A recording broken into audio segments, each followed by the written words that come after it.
A major new study from the International Panel on Climate Change, which was published in full today, says scientists are now 95% sure that humans are to blame for global warming. The report says there is no longer room for doubt that climate change is happening. The world's best-known primatologist, Jane Goodall, who's famous for her groundbreaking work with chimpanzees in the wild, is sounding the alarm with her program called Roots and Shoots that she wants to use to harness the energy and the idealism of young people to literally save our planet.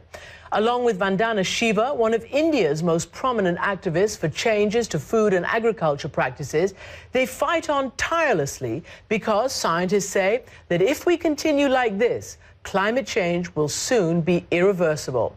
I spoke to both of them while they attended an international climate summit in New York.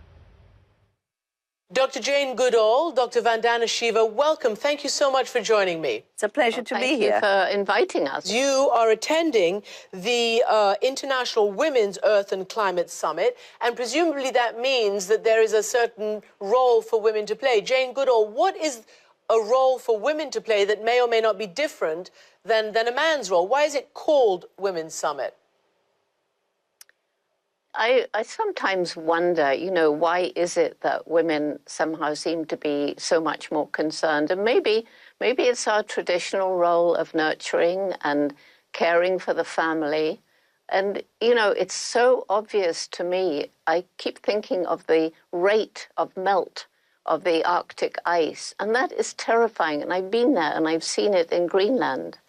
And, you know, if you care about the future of your children, your grandchildren, then, I don't know, maybe women do have a very important role to play. And Dr. Shiva, the disappearance of the summer Arctic ice, I mean, apparently it melts often, but then it refreezes. What knock-on effect will it have? I think the most important effect it's going to have is rising sea levels, and that means more flooding, more small island nations going underwater, coastal areas of the South Asian subcontinent, India, Bangladesh, which are some of the most densely populated areas, because these were the most fertile areas, the most abundant and generous areas, will now become places from where refugees will have to run. And can you imagine, our mountains are creating environmental refugees, and the coastal areas will create environmental refugees. Where on earth will people go? That's why we're gathering in New York in the Women's Summit for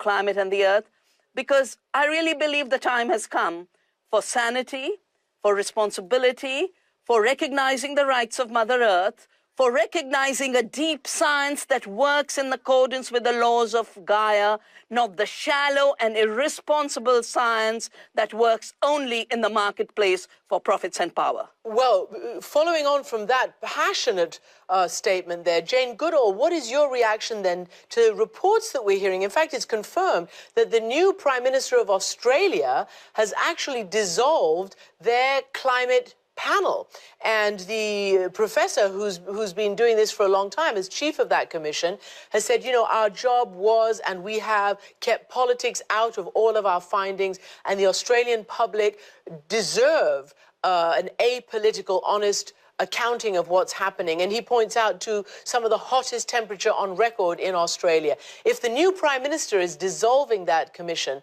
what does it say? Well, what it says is what we all know, and that is that industry, corporations have so much power. They have power over governments, and it's the, you know, we do everything because what matters is the bottom line, the next shareholders meeting. And this is why I'm so passionate about working with young people. It's their future we're messing with. And it makes me so angry when I look at a small child today and I think how we've harmed this beautiful planet since I was that age. And it makes me so sad to my soul when young people, like in college, say, well, you know, I feel depressed, or I feel angry, or I don't care because you've compromised our future and there's nothing we can do about it. Well, and we have. Sorry, go ahead.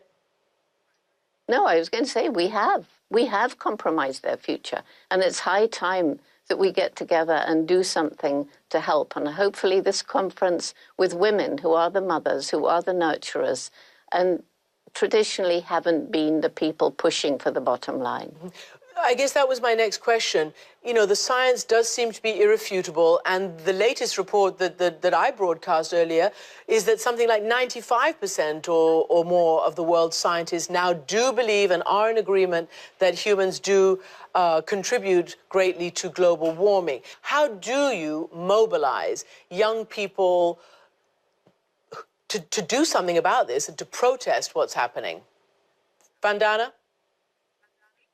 Yeah, Christiane, if you look at some of the data, 40% of the greenhouse gases come from an industrial globalized model of farming that uses synthetic nitrogen and emits nitrogen oxides, that uses fossil fuels, puts animals in factories and tortures them, that emit methane.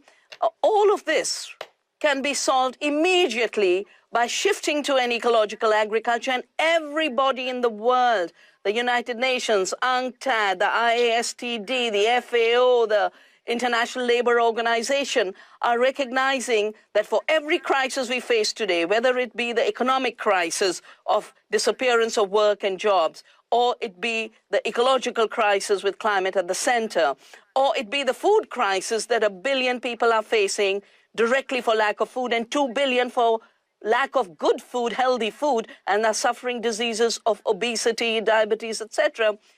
All of these problems get solved by promoting ecological agriculture on the basis of a science of agroecology. And I think we need a groundswell across the world that creates another paradigm and another worldview. And that's where women at this summit are taking the lead to say there's another way of living on this planet, another way of being, another way of thinking. Change your minds, you guys.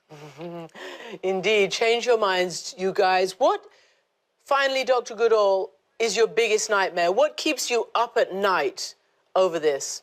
I think what keeps me up at night is that all my life I have loved being out in nature, and I see nature shrinking and shrinking as human populations spread, as development takes over areas that once were so beautiful and so clean. Forests, which protect the quality of the air and of the water, are being destroyed.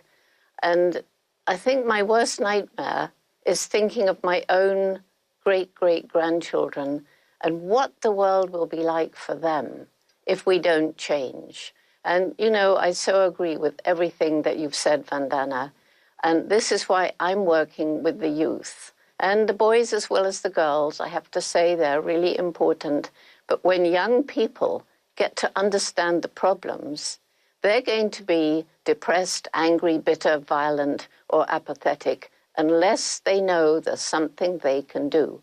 And so our Roots and Shoots program is about helping young people understand, and then they themselves choose projects to make things better for people, animals, and the environment, and learning to live in peace and harmony with each other, between religions and nations, and between us and Mother Earth. Because these things are at the heart of everything.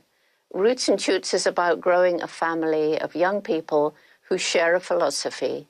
And I was talking to one of them the other day, and he said, what I love is I know anywhere I go in the world, even if I know nobody, if there's a group of Roots and Shoots, I found my family. And I believe as the children grow up, we will reach that critical mass of young people sharing the right philosophy to follow the path that you're talking about, Vandana.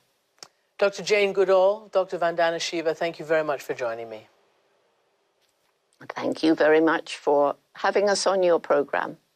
Wishing you good luck. Thank you, Christiane.